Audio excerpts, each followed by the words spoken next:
Olá, cá estamos para dar continuidade à nossa catequese sobre a quarta e última grande parte do Catecismo da Igreja Católica, a oração na vida cristã, ainda comentando o último pedido do Pai Nosso, livrai-nos do mal.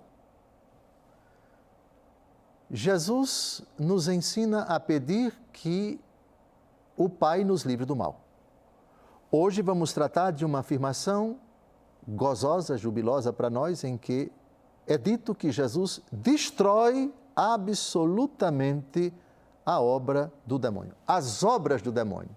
Jesus, o destruidor daquele por causa de quem nós pedimos ao Pai, livrai-nos do mal. Vamos ao texto, primeira carta de São João, capítulo 3, versículo 8.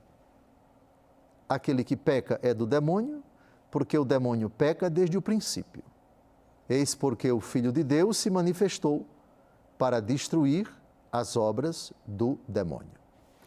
Primeiro, quem peca é do demônio. Quer dizer, então, que, com exceção de Nossa Senhora, todo mundo pertence ao demônio porque comete pecado, inclusive os que viveram, os que vivem e os que vão viver, porque todos nós somos pecadores. Mas essa frase não é chocante? Aquele que peca é do demônio? A resposta é muito simples.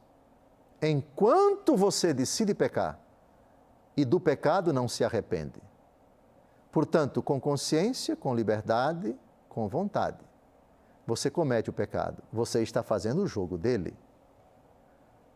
Se eu faço alguma coisa que agrada aquela pessoa, enquanto eu faço aquilo que ela quer, eu sou daquela pessoa, porque fiz o que ela quis. Da mesma forma que quando eu faço algo meritório, eu sou de Deus, eu pertenço a Deus. Portanto, você pode ter toda a vida de santidade. Quando você comete o pecado, enquanto você comete e dele não se arrepende, você é dele, porque fez a jogada dele, porque ele é o pai da mentira, porque ele é o sedutor, porque a obra-prima de Satanás é o pecado. Então, entenda-se, aquele que peca é do demônio enquanto peca e disso não se arrepende. Porque você não pode dizer que ao cometer o pecado você é de Deus, porque o pecado ofende a Deus. Portanto, cuidado com essa afirmação injusta de quem diz que essa frase é radical demais e pelo simples fato de uma pessoa que ao longo da vida inteira cometeu pecados, mas se arrependeu, que no fim da vida dela é em estado de graça, porque ela cometeu pecado alguns meses ou alguns anos atrás, ela é do demônio, só porque ela cometeu o pecado, mas atenção, olha o histórico da vida dela.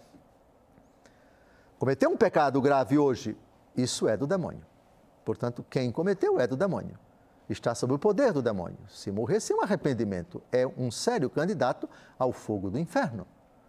Mas o pós-pecado pode levar você ao arrependimento. E quem se arrepende é de Deus. Cometeu o pecado um mês atrás, é do demônio. Permaneceu um mês sem se arrepender, continua a pertencer ao demônio, mas se arrependeu. A partir do arrependimento sincero já é de Deus, não pertence mais ao demônio. Continuando, o demônio peca desde o princípio. Aquele que peca é do demônio, porque o demônio peca desde o princípio. O que o texto quer dizer é precisamente isso.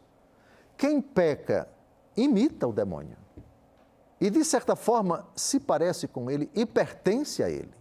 Mas, olha o pós-pecado, eis porque o Filho de Deus se manifestou para destruir as obras do demônio. Como é que Jesus destrói as obras do demônio? Na nossa vida, com o nosso consentimento. Lembra-te de mim quando estiveres no teu reino. Quem foi que disse isso? O ladrão crucificado do lado de Jesus. Acabou de destruir a obra do demônio, porque ele se arrependeu. Vou levantar-me, vou ao meu pai e direi, Pai, pequei contra o céu e contra ti, já não sou digno de ser chamado teu filho, trata-me como um servo. Levantou-se e foi. Parábola do filho pródigo. Aqui acabou de ser destruída a obra do demônio pelos méritos de Cristo. É assim que Cristo destrói na nossa vida a obra do demônio. O pecado cometido por nós é seguido por um sincero arrependimento, que é a obra de Cristo. A obra do diabo está destruída.